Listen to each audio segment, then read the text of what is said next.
David was king, but all was not well in his household. David had several sons. One of them was Absalom. You sent for me, Father? Yes, my son. I was wondering when you'll be getting a haircut. It is not time for my appointment yet. You see, the Bible tells us that Absalom only got a haircut once a year, and then only because his hair weighed about 5 pounds. Get a haircut. Now David did his best as the king, but Absalom thought that he would make a better king. So he began to plot how he might take over the throne, but his father had no idea his son wanted to take over. Later that day, Absalom! You sent for me, Father? I have brilliant news, my boy.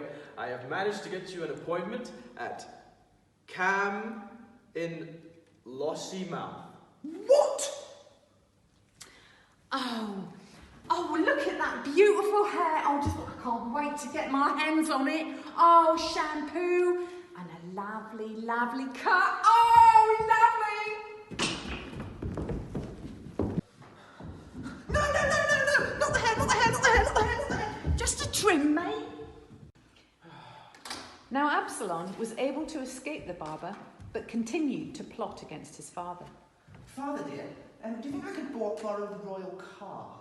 Yes! Here you are, my boy. Thank you, Father. My dear Alois. Oh, I will.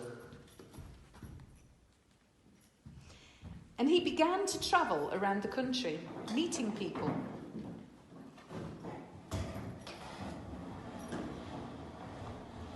Wasn't very long. Bye, my boy. See you, Father. Oh, speed bump. Beautiful. Beep, beep, beep, beep, beep, beep, beep. I'm here, everyone. Now, I'm canvassing to be king, and I know what you're thinking. You don't vote for kings. But it's all power to the people now, darling. Vote for me, you naughty things. So, what problems have you got? Well, I do have a problem, actually. It's that King David. He's only gone and banned the McFlurry down at McDonald's. It's an outrage. Ban the McFlurry. That's totally outrageous, darling. One cannot live without one's McFlurries. When I am king, everyone will have McFlurries for free. Well, you definitely get my vote then. I'll be back you as king, I will. What about you, other sort of normal breed person? How can I make you turn against the king? I mean, sorry, how can I make you vote for me? It's not fair. It was my birthday last week and I wanted a princess party.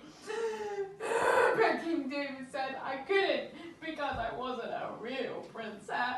Oh, that is totally outrageous, darling. I mean, you don't need to be a real princess to have a princess party. You are a real princess to me. I've got a tiara knocking about somewhere. I was just going to bring it for casual wear, you know. And A tiara? a tiara just for you, darling. Oh, you are amazing. Thank you.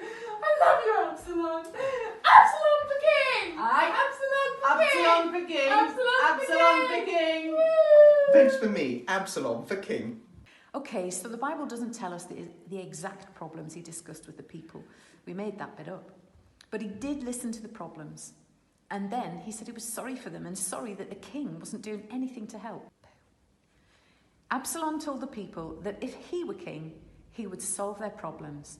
And one by one, he skillfully persuaded them to turn away from King David, and he won the hearts of the people.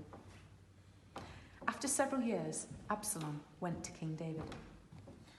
Father, I was wondering if you would grant me some permission to go sort of out country somewhere to make a sacrifice to God.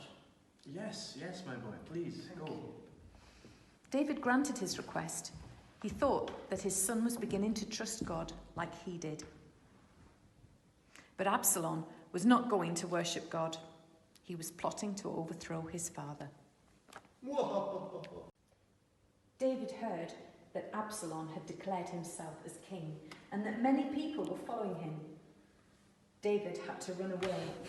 He had several hundred faithful men plus his bodyguards, but they were forced to abandon the palace in Jerusalem.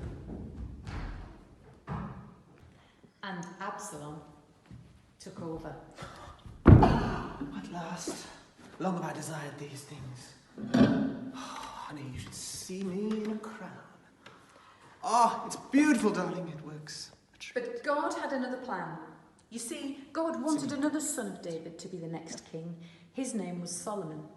Plus, David still had many years left to be king. Now David could have become discouraged and angry, but he knew that God was in control and he trusted God. Eventually, David's men and Absalom's men had a battle. I will crush you, you scoundrel.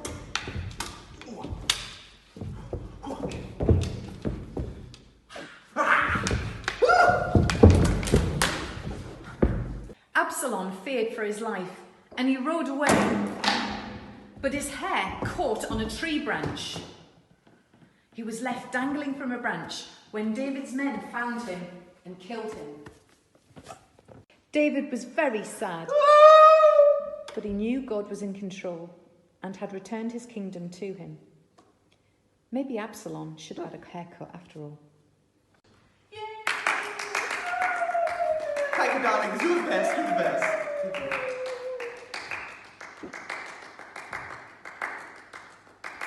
Beep, beep, beep, beep, beep, beep, beep. Hello, I haven't forgot my wig on. I hope we started this shop.